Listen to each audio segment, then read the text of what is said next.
We're continuing on the series called Mind Games. And mind games, this is something when somebody uses something, maybe a psychological tactic that's used to intimidate you or manipulate you or get you to do something that maybe you didn't want to do otherwise. I wonder if anybody has ever played mind games with you before. Mind games, we don't enjoy it. It's something that we go through. Somebody wants something. We're not sure we want to give it to them, but they're playing mind games. In fact, I went to one of these things at a hotel. You know, you get the little card in the mail, says, come to this thing at the hotel. And it was all about baby safety. And this is right before we had a kid. And they're like, come to this thing at the hotel. It's a free thing or free presentation on how to baby-proof your home. Whenever you get something in the mail saying to come to a hotel for something free, let me just warn you, it's not free, okay? There's something going on there. Anyhow, this guy was talking about baby safety, but it was all about this special high chair that they were selling for lots and lots of money. And at the end, we decided that we didn't want to purchase this high chair. So we're getting up and we're leaving. He's like, fine, you can leave if you don't care about your children. I'm like, he's like, if you're okay with them dying, then you just go right ahead. Man, this was some mind games. And I was like, you're right, I don't care about my kids. I'm out of here. But mind games, things that people use to intimidate and manipulate. Well, we're going to look at scripture here at a story that probably most of you have heard at some point in time. One of the most famous stories in the Bible. And if you haven't heard it, that's okay, because we're going to walk you through this. And this is about the children of Israel, the Israelites, who were God's chosen people, and they're getting ready to have a war with their enemies, the Philistines. And as they're getting ready for this war, the Philistines are on one side, the Israelites are on the other side, and a man steps out onto the battlefield and changes the rules. He steps out and he's a bully. We know him as Goliath. Goliath the bully, this giant bully. And he comes out there and he starts mocking everyone. Have you ever been around a bully before? Has anybody ever been around a bully? You know, when I was in first grade, I decided I was going to become a bully. I'm not really sure why I decided this, but I remember this very vividly. I was like, you know what? Today is the day I'm going to start bullying the little kids. I was in first grade, so that meant the kindergartners. And I remember this kindergartner came and I cornered him. And he's in the corner, and he's got these scared-looking eyes, and I'm there, and I'm huge, you know, because I'm in first grade. And I'm like looking at it, and I'm like, what do I say to bully him? I'm like, so I said the first thing that popped into my mind. I'm like, hey, kid, what color are your shoes? And he looks at me, and he's like, black. And I'm like, you're right. And I walked away. It was horrible. It was horrible. But, you know, we come in contact with bullies all the time. Bullies online, bullies in school, bullies in the workplace. Well, here the Israelites were coming up against this bully named Goliath. This bully. And it says here in 1 Samuel 17, verse 8 through 11, it's in your notes. Goliath stood and shouted a taunt across to the Israelites. Why are you all coming out to fight, he called. I'm the Philistine champion, but you're only servants of Saul. Choose one man to come down here and fight me. Let's just keep this easy, guys. Instead of our armies going to war, you choose one man to come down and fight me. And if he kills me, then we will be your slaves. But if I kill him, then you will be our slaves. I defy the armies of Israel today. Send me a man who will fight me. There's one thing I didn't mention is that Goliath was a giant.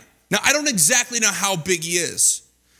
People speculate he was anywhere from 6'9" to over 9 feet tall. So I don't know how big he is, but he was giant nonetheless. He was very intimidating. And he's yelling these threats at the Israelites, send someone down to fight me. Come on, send someone down, you bunch of babies. Come on, send someone down. Send a man to fight me. Verse 11, when Saul and the Israelites heard this, they were what? Terrified and deeply shaken. I wonder if someone's ever said something to you that's caused you to be terrified and deeply shaken. If someone's ever bullied you or threatened you or said rude and cruel things to you. Well, we have an enemy, the devil, who is continually trying to bully and intimidate us. And here's Goliath coming out for 40 days, every single day, coming out, mocking the Israelites, mocking their God, taunting them, making fun of them, bullying them, accusing them. He's intimidating them. And it's working. They're all terrified. They're all just sitting there in their camp. They don't know what to do. They don't know where to go. And then here comes little old David. Now, David comes along. He had been watching his father's sheep, and his father sent him out to bring supplies. So he brought bread and cheese and all these food for the army out there. And he brings these supplies to his brothers. And he sees this bully taunting them. And so David says, what's going on here? And they say, well, if anyone kills him, well, then we'll win the battle. And on top of that, the king said, whoever kills him, the king is going to give him his daughter to marry, and he's going to make the whole family live tax-free. Anybody like to live tax-free in Connecticut? Someone was like, I'll go up against a giant, just send him my way so I can live tax-free. So David was probably motivated. He's like, man, I could be a hero to my dad. They don't have to pay taxes anymore. So he goes around and he asks some people, and his brothers overhear him asking him, and they start making fun of him and chewing him out like, what are you doing, David? Coming out here just because you want to see a fight. And David, you know what he does? He just ignores them and keeps on going. Sometimes people taunt us. Sometimes people, tell us all kinds of things. And we need to take David's advice of turning around and walking the other way. Say, sorry, I don't need to hear what you have to say. And that's what David did. So he went from person to person and said, what's the reward for the person that kills Goliath? What's the reward? And he verified that it was, in fact, as he said. But David wasn't intimidated. David wasn't intimidated. See, because he was believing something that nobody else believed. See, the devil, he comes at us and he tells us things like, you're not able. You're not good enough. You're not strong enough. You can't do this on your own. Because what we often try to do in our life is we try to size up our situation instead of trying to size up our God. And when we start sizing up our God, we realize that he's much bigger than any situation that we may come up against. In your notes, write this down, that the devil wants us to magnify your weaknesses, but we need to magnify God's strength. We need to magnify God's strength. As it says here in Psalm 34, verse 3, it says, oh, magnify the Lord with me, and let us exalt his name together.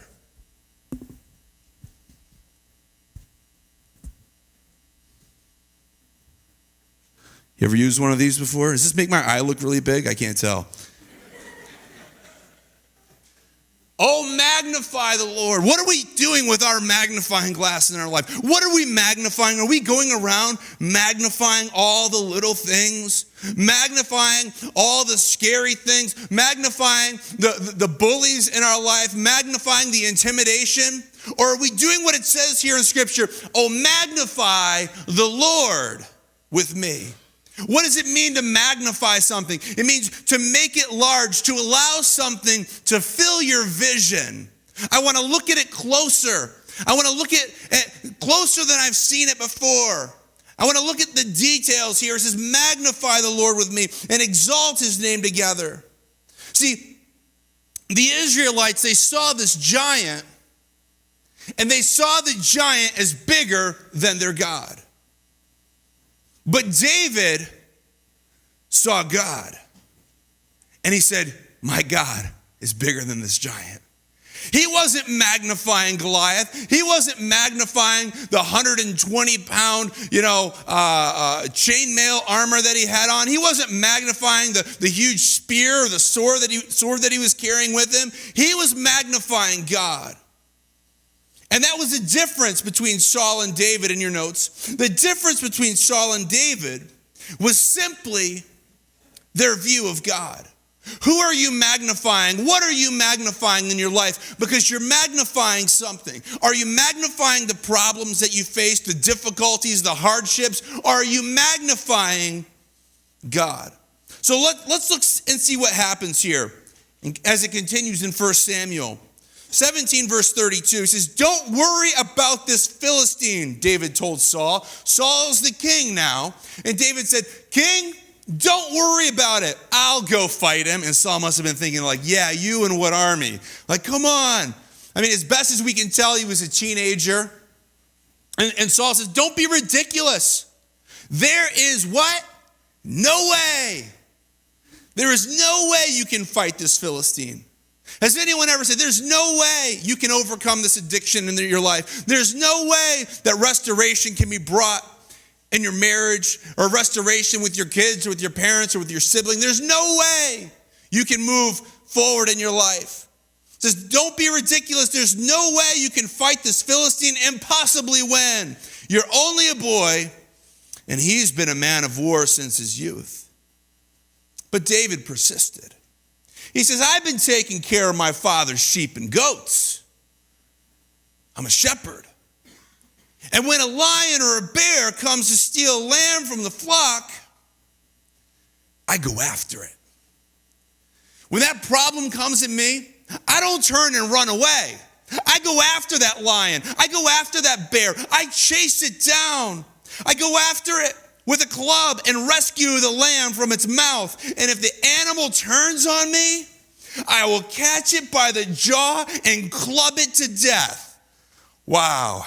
Anyone want to try that? You seem like the guys that they wrestle with these. I mean, he's going after a lion or a bear. We have bear in Connecticut now, but they're only black bear. And even those I wouldn't want to scrap with. And here's David saying, I just grab it by the jaw and I club it to death. I've done this to both lions and bears, and I'll do it to this pagan Philistine too. For he has defied the armies of the living God. I'm magnifying God, and this guy is disrespecting my God. Verse 37, the Lord who rescued me from the claws of the lion and the bear will rescue me from this Philistine. And Saul finally consents and says, all right, go ahead, and may the Lord be with you. See, in David's mind, God was bigger than anyone and bigger than anything. He was bigger than a lion, God was bigger than a bear, and God is certainly bigger than this giant. David said, hey, you look at me, and I can tell that you don't think very much about me. You might not be able to tell this by looking at me, Saul, but I'm a fighter. I'm a fighter. You should see my resume. My resume says that I killed a lion with my bare hands. I killed a bear with my bare hands. I'm not afraid. When there's a battle that comes my way, I run towards it, not away from it. You guys are all up here. You're in fear. But I see that my God is bigger than those things. I'm magnifying God. I'm an overcomer through my God. So in your notes, jot this down, that you can't decide all the factors in your life. Man, don't we wish we could? Don't we wish we could control every situation in our life? Well, you can't control all the factors in your life, but you can decide what you focus on. You can decide what you look at, what you magnify. Am I magnifying the negative? Am I magnifying these other things, these fears, these anxieties, these doubts, these worries, this intimidation, the bullying? Am I magnifying that, or am I magnifying God? Because you have the ability to magnify whatever you want to magnify.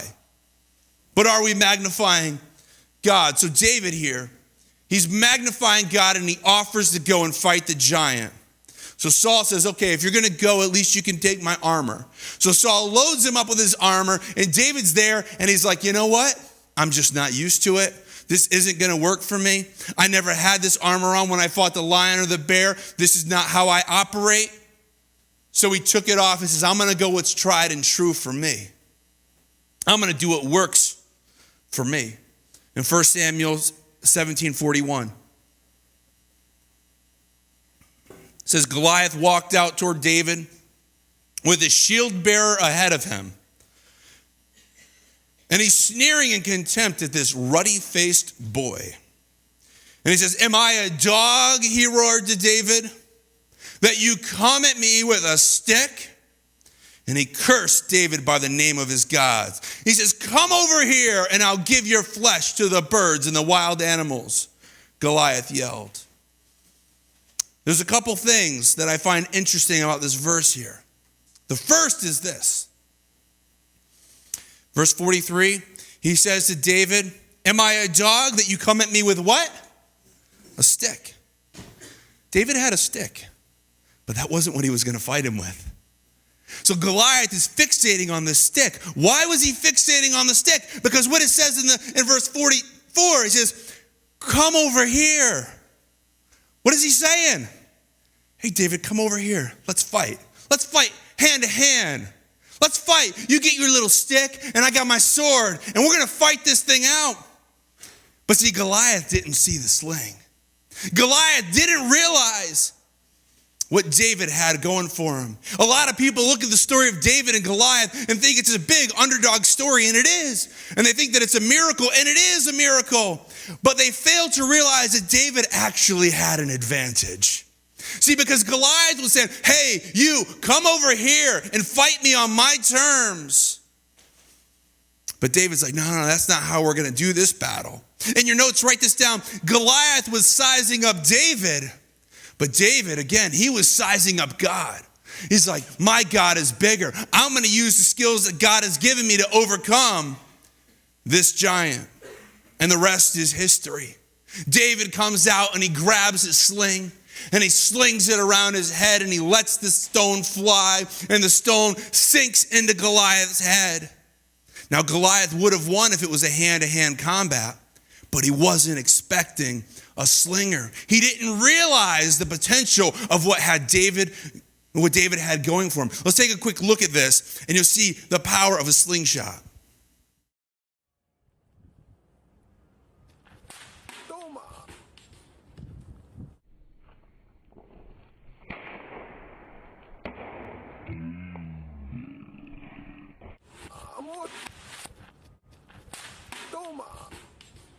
Entró por acá, se metió y chocó por acá atrás. Y por eso el ojo está. Claro, por eso sacado el ojo, ¿no?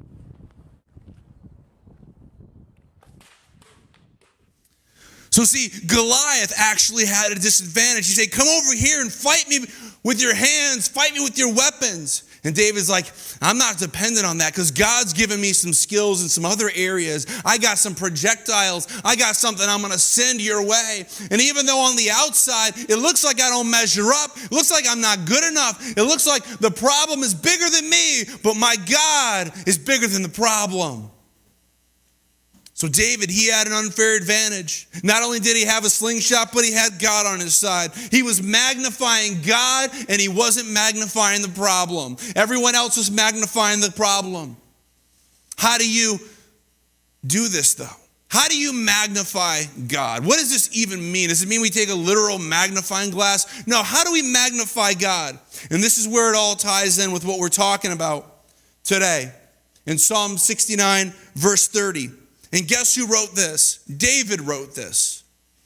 And he says, I will sing praises to God's name, and I will magnify him as I give thanks.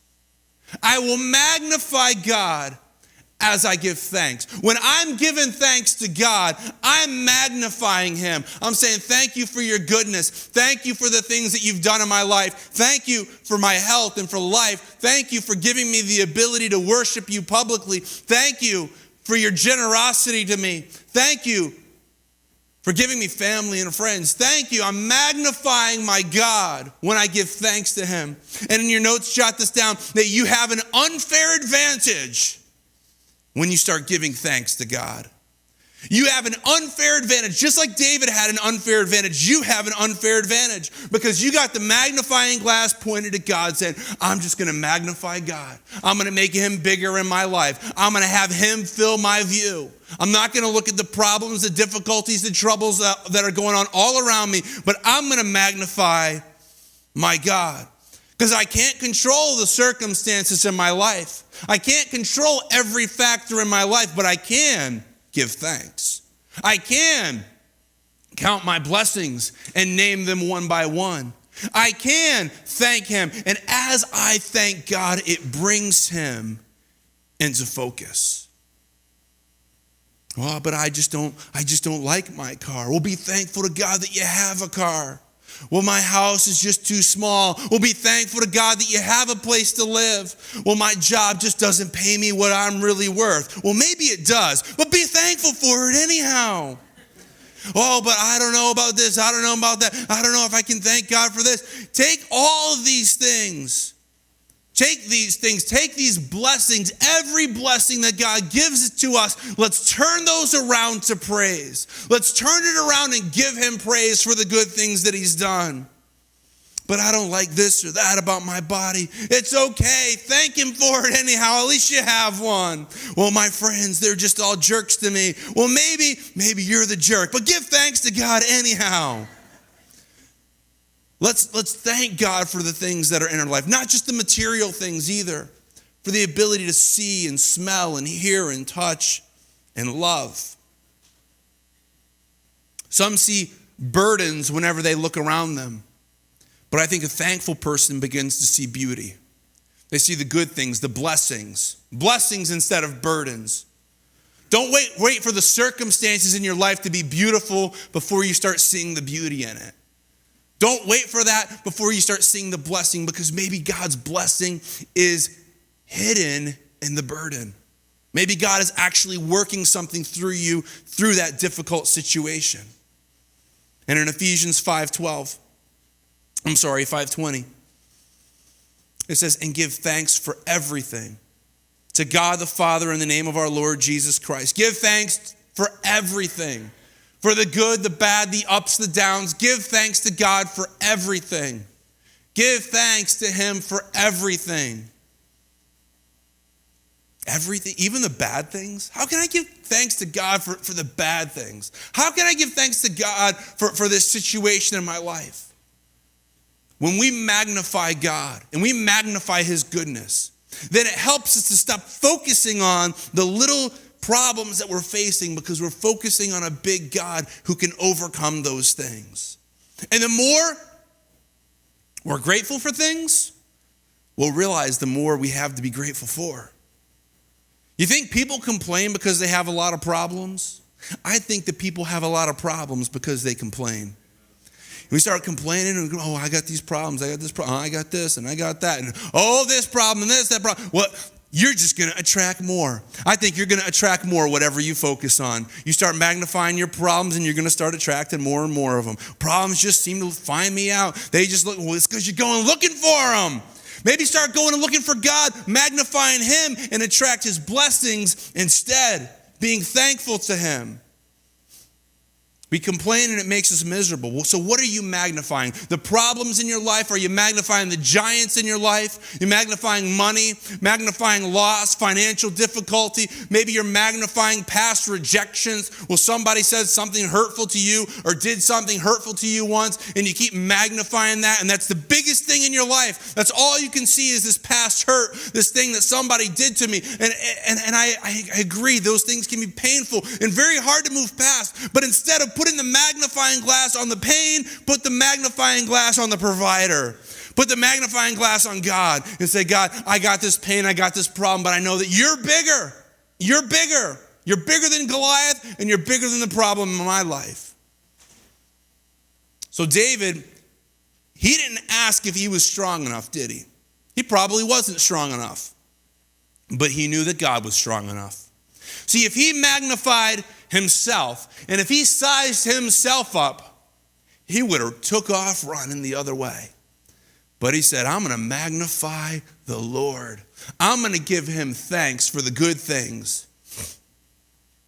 So now is the time to rejoice in the goodness of God. This is the season to rejoice and give thanks.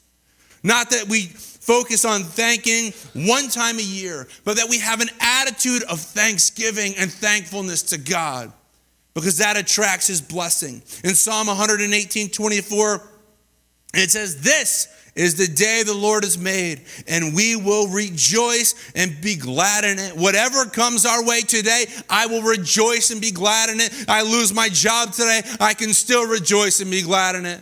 I can have a flat tire on the way home, and I can still rejoice and be glad in it. I can lose my home, and I can still rejoice and be glad in it, because today is the day that the Lord has made. And if he has the ability to make a day, he has the ability to overcome the problems that I'm facing in my life. Because this is my season to love and to rejoice. This is the time for me to give thanks and to be grateful, to serve and to grow. I'm not waiting on situations to change. I'm not waiting for the problems to go away. I'm going to focus. I'm going to magnify the Lord. And maybe you think that God forgot about you, that God doesn't really care that much. Maybe you think that God is too far away. You know that the side view mirrors on your car? It's got a little sentence at the bottom, right? What's it say? Objects in mirror are closer than they appear. Let me tell you, last thing in your notes, God is closer than he seems. God is closer than maybe he appears to you right now. Objects in mirror are closer than they appear. Are we looking at him? Are we looking for him? Are we seeking him? Are we asking him? Are we magnifying him or our problems? Are we giving thanks to him, or are we complaining? And no matter what giants you face in your life, God says, today is a day to rejoice, to give thanks to God, to magnify God. It doesn't matter the battles that you face. It doesn't matter the diagnosis that you just got. It doesn't matter the difficulties that are coming your way. It doesn't matter the rejection that you've experienced. Because when we magnify the Lord, we're putting our problems in their proper perspective. Saying, I'm not looking at my problem as bigger than my God, but I'm looking at my God as bigger than my problem. And even if the problem doesn't go away, I will still magnify the Lord. I will magnify him, for he is worthy to be praised.